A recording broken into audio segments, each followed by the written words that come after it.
everyone. So this segment is going to be about the bodice front, and I want to show you how to make some changes here to this neckline right on the pattern piece. So we've got a center front marked here. That's a very important information to have. And we've got the facing line here. So this side of this pink line is the facing, and this side over here is actually the bodice. And the way this works is you would technically just fold this in half, and this becomes the facing, and then this becomes the front side. We've also got a grain that follows our neckline. So I've had some questions about how to separate the facing from the rest of the body, and that's pretty easy. You just simply cut into it. Ta-da! You've separated your facing. Or if you decide to keep this as a separate piece or sew it on separately, you do need to add a grain line to this. Decide how your grain is gonna match up. Usually your grain line matches with your center front. So you could either make your grain line to follow the center front this way, and then that gives it more stability. Or your grain line could go this direction. There's lots of different choices. The grain is more stable than the cross grain. So whichever way you put the grain, it's going to make this pattern piece more stable depending on which direction you put it. So I think I would choose this one here, not this one here, if it were me. So just add a seam allowance by adding some paper to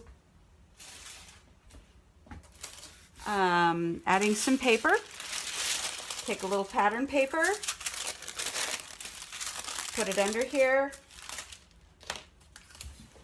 You've still got the double-breasted look.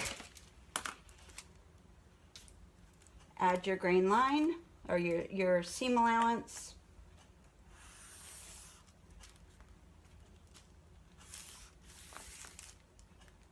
Match it up to the rest of your cut line,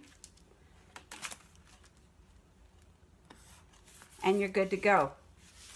Now, another thing I can do with this is I can change that neckline to any shape I want. I can extend my center front because that's kind of like my plumb line, and I can add scallops. Maybe I want to do my scallops like this.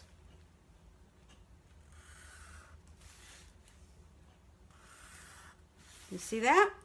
I've got little scallops. Now I have to be really careful to sew those to make sure that my scallops look good. Or I can make my center front in a scoop neck. Now I'm going to put in my seam line here. So this is where everything meets, and that's the piece that I want to match to. So if I'm going to put in a scoop, let's say I want to make this kind of a deep scoop. There's my line. If I like it, great. Add my seam line.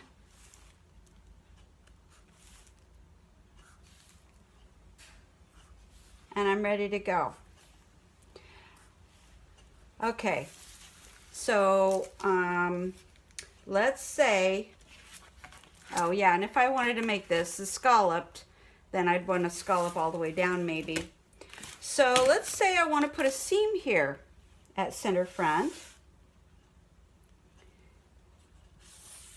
There's my seam.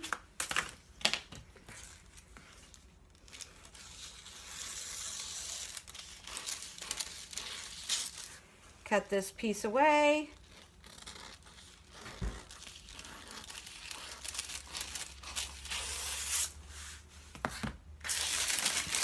And voila, my pattern is no longer double-breasted.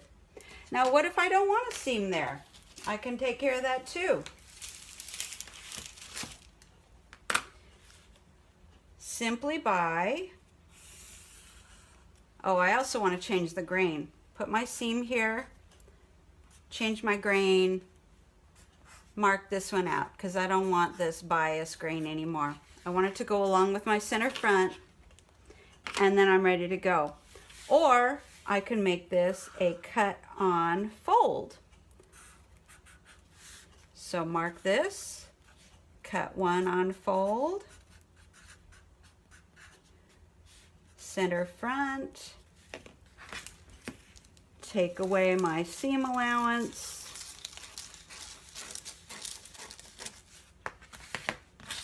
and now that pattern is ready to go. What if I want to add a seam line down here somewhere? I can do that. I've already decided to add a seam here. So all my other pattern pieces, if I want to add a seam, should match up. And they need to match up where they meet. So that means I put a little mark here, right here.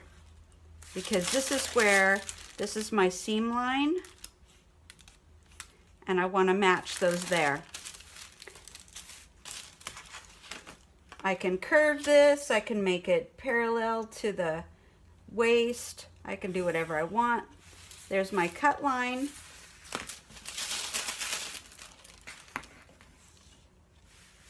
Cut this apart.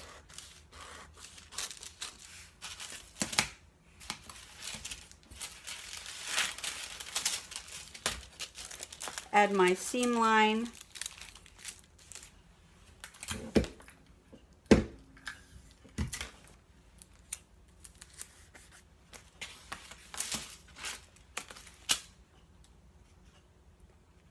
Seam line, match it up to the rest,